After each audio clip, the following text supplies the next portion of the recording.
আসসালামু আলাইকুম রহমতুল্লাহি ওয়াবারাকাতুহ। প্রতিদিনের আমল ইউটিউব চ্যানেলে সম্মানিত দিনী ভাই বোনেরা, আমি আশা করি আল্লাহ তাআলার অশেষ রহমতে আপনারা ভালো আছেন, সুস্থ আছেন, আলহামদুলিল্লাহ। সামনে পবিত্র রমজান মাস, এখন থেকেই আপনারা নিয়ত করে এই পুরো রমজান মাস জুড়ে মাত্র একটি আমল করবেন।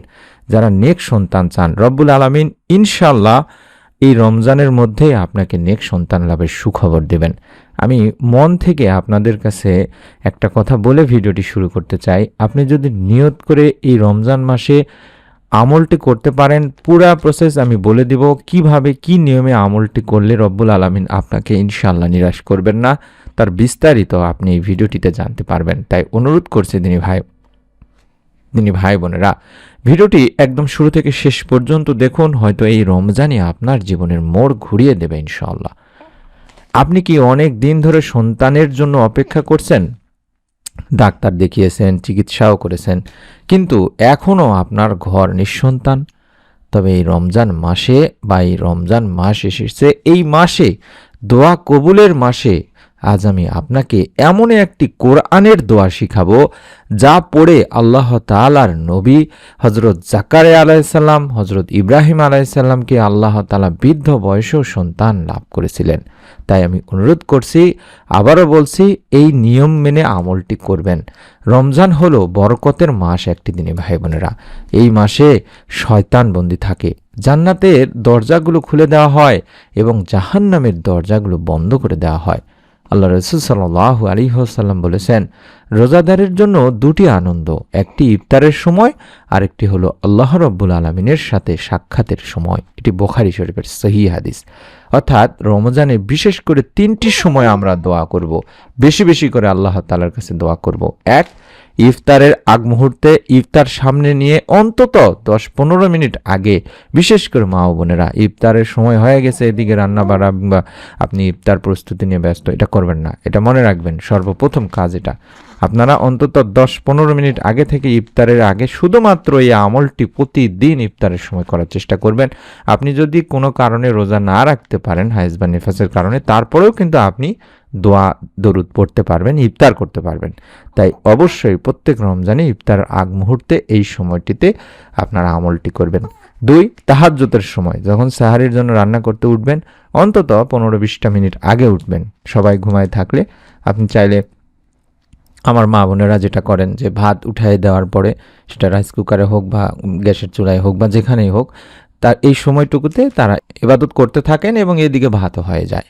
ঠিক এই সময়টুকু আপনারা অন্তত ইবাদত করার চেষ্টা করবেন এই তাহাজ্জুদের সময়, এবং চেষ্টা করবেন লাইলাতুল কদরের রাত যেন আপনি ইবাদত অবশ্যই করবেন, ছুটে যেন না যায়, মিস না করে ফেলেন। তাহলে আমি বুঝাইতে পেরেছি, আশা করি যে এই 3 সময়, অর্থাৎ ইফতারের আগ মুহূর্ত, তাহাজ্জুদের সময় এবং লাইলাতুল কদরের রাতে আমাদেরকে আমলটি করতে হবে। যে আমলটি করতে হবে সেটি হলো কোরআনের শক্তিশালী একটি আমল। হযরত জাকারিয়া আলাইহিস সালাম যখন বৃদ্ধ বয়সে এই আমলটি করেছিলেন, রব্বুল আলামিন তাকে নেক সন্তান দানের সুখবর দিয়েছিলেন। আর জাকারিয়া আলাইহিস সালাম বয়োবৃদ্ধ হয়ে যাওয়ার পরও নিঃসন্তান ছিলেন। একদিন মারিয়াম আলাইহিস সালাম বাইতুল মুকাদ্দাসে জাকারিয়া আলাইহিস সালামের তত্ত্বাবধানে থাকা অবস্থায় তিনি দেখলেন আল্লাহ তাআলা মৌসুম ছাড়াই মারিয়াম আলাইহিস সালামকে ফল দান করেছেন। তখন তার মনে সন্তান লাভের সুপ্ত আকাঙ্ক্ষা জেগে উঠল। তিনি ভাবলেন, যে আল্লাহ বিনা মৌসুমে ফল দিতে পারেন, সে আল্লাহ আমার মতো বৃদ্ধ দম্পতিদেরকেও সন্তান দান করতে পারবেন। তাই তিনি আল্লাহ তাআলার দরবারে দোয়া করলেন, অর্থাৎ যেই মৌসুমে যেই ফলটা পাওয়া যায় না, সেই মৌসুমে সেই ফলটা মারিয়াম আলাইহিস সালাম খাচ্ছিলেন। তাই দেখে হযরত জাকারিয়া আলাইহিস সালাম ভাবলেন, আল্লাহ তাআলা আমাকেও নেক সন্তান দান করতে পারবেন। তাই তিনি আল্লাহ তাআলার কাছে দোয়া করলেন, রব্বি লা তাজারনি ফারদা ওয়া আনতা খায়রুল ওয়ারিসিন, রব্বি লা তাজারনি ফারদা ওয়া আনতা খায়রুল ওয়ারিসিন, রব্বি লা তাজারনি ফারদা ওয়া আনতা খায়রুল ওয়ারিসিন। এই দোয়াটির মাধ্যমে আল্লাহ তাআলার কাছে তিনি নেক, সুন্দর, সুস্থ সন্তানের জন্য দোয়া করলেন। বললেন, হে আমার রব, আমাকে একা রেখো না, তুমি তো সর্বোত্তম উত্তরাধিকারী। সূরা আম্বিয়াতে বলা হয়েছে দিনী ভাই বোনেরা। এবং আল্লাহর অন্যতম প্রিয় নবী ইব্রাহিম আলাইহিস সালাম আল্লাহ তাআলার নিকট দোয়া করেছিলেন সৎ সুস্থ সন্তানের জন্য। আল্লাহ তাআলা তার দোয়াও কবুল করেন, তাকেও নেক পুত্র সন্তান দান করেন। এর মাধ্যমে মহান রব আল্লাহ তাআলা শিক্ষা দিয়েছেন যাতে বান্দা এই দোয়ার মাধ্যমে তার নিকট সন্তান কামনা করতে পারেন। আর সেই দোয়াটি হচ্ছে রব্বি হাবলি মিনাস সলিহিন, রব্বি হাবলি মিনাস সলিহিন, রব্বি হাবলি মিনাস সলিহিন। হে আমার প্রভু, আমাকে এক সৎপুত্র দান করুন। সূরা সাফফাতে বলা হয়েছে। আমল দুটি বা এই দোয়া দুটি আপনারা সংগ্রহ করে নেবেন। এই দোয়া দুটি আপনাকে পড়তে হবে দিনী ভাই বোনেরা। নিয়মটি হচ্ছে অন্তত আপনারা তাহাজ্জুদের সময় উঠে 2 রাকাত নফল নামাজ আদায় করবেন। তারপরে 11 বার দরুদ শরীফ পাঠ করবেন। তারপরে এই দোয়াগুলো যেগুলো শিখিয়ে দিলাম, দোয়াগুলো 21 বার করে পাঠ করবেন। অর্থাৎ প্রথমে যে দোয়াটি শিখিয়ে দিলাম, রব্বি লা তাজারনি ফারদাও ওয়া আনতা খায়রুল ওয়ারিসিন, রব্বি লা তাজারনি ফারদাও ওয়া আনতা খায়রুল ওয়ারিসিন, রব্বি লা তাজারনি ফারদাও ওয়া আনতা খায়রুল ওয়ারিসিন, এভাবে 21 বার পাঠ করবেন। এবং 21 বার পাঠ করবেন রব্বি হাবলি মিনাস সলিহিন, রব্বি হাবলি মিনাস সলিহিন, রব্বি হাবলি মিনাস সলিহিন। তারপরে আবারও 11 বার দরুদ শরীফ পড়বেন। আপনি চাইলে ছোট দরুদগুলো পড়তে পারেন। আল্লাহুম্মা সাল্লি আলা মুহাম্মাদিন ওয়া আলা আলি মুহাম্মাদ, আল্লাহুম্মা সাল্লি আলা মুহাম্মাদিন ওয়া আলা আলি মুহাম্মাদ। অর্থাৎ দোয়াগুলো পড়ার আগে এবং পরে অন্তত 11 বার করে দরুদ শরীফ পড়বেন। তারপরে নিজের ভাষায় কান্নাকাটি করে দোয়া করবেন। বিশেষ করে তাহাজ্জুদের সময় অবশ্যই পড়ার চেষ্টা করবেন এবং ইফতারের আগে দরুদ শরীফ 11 বার পড়ে দোয়াগুলো 21 বার করে পড়বেন। মনে মনে আল্লাহ তাআলার কাছে নেক সুন্দর সুস্থ সন্তানের জন্য দোয়া করবেন, কান্নাকাটি করবেন, বেশি বেশি দরুদ ও ইস্তেগফার করবেন। একবার ভাবুন, আপনার ঘর নিঃশব্দ, ঈদের দিন অন্যদের শিশুরা যেমন নতুন জামা পরে আনন্দ করছে আর আপনি চুপচাপ দাঁড়িয়ে আছেন।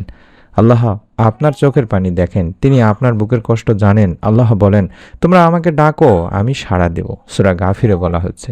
তাই আমরা বেশি বেশি করে এই দোয়াগুলোর মাধ্যমে চাইব। এবং গুরুত্বপূর্ণ পরামর্শ একটি দিচ্ছি, সেটি হলো চিকিৎসা নিতে হবে দিনী ভাই বোনেরা, এটা সুন্নাহ। এবং স্বামী স্ত্রী উভয়ে আমল করবেন, গুনাহ থেকে তওবা করবেন, হালাল রিজিকের প্রতি চেষ্টা করবেন এবং কারণ গুনাহ করা থেকে বিরত থাকার চেষ্টা করবেন, কারণ গুনাহ দোয়া কবুলে বাধা সৃষ্টি করে। তাই অনুরোধ করছি, আপনারা অবশ্যই যারা এই ভিডিওটি দেখছেন, যারা চোখ বন্ধ করে দুখানা হাত তুলে আল্লাহকে বলুন, আল্লাহ আপনি যদি চান অসম্ভব সম্ভব হয়ে যায়, এই রমজানে আমাদেরকেও একটি নেক সুন্দর সুস্থ সন্তান দান করুন। এভাবে আল্লাহ তাআলার কাছে দোয়া করতে থাকুন, নিয়ত করে আমল করুন। যদি আপনি বিশ্বাস করেন রমজান দোয়া কবুলের মাস, তাহলে অবশ্যই নিয়ত করুন, অন্তত কমেন্টে লিখুন, আল্লাহ আমাকে একটি পবিত্র সন্তান দান করুন। ভিডিওটি শেয়ার করুন এমন কারোর সাথে যিনি সন্তান লাভের অপেক্ষায় আছেন।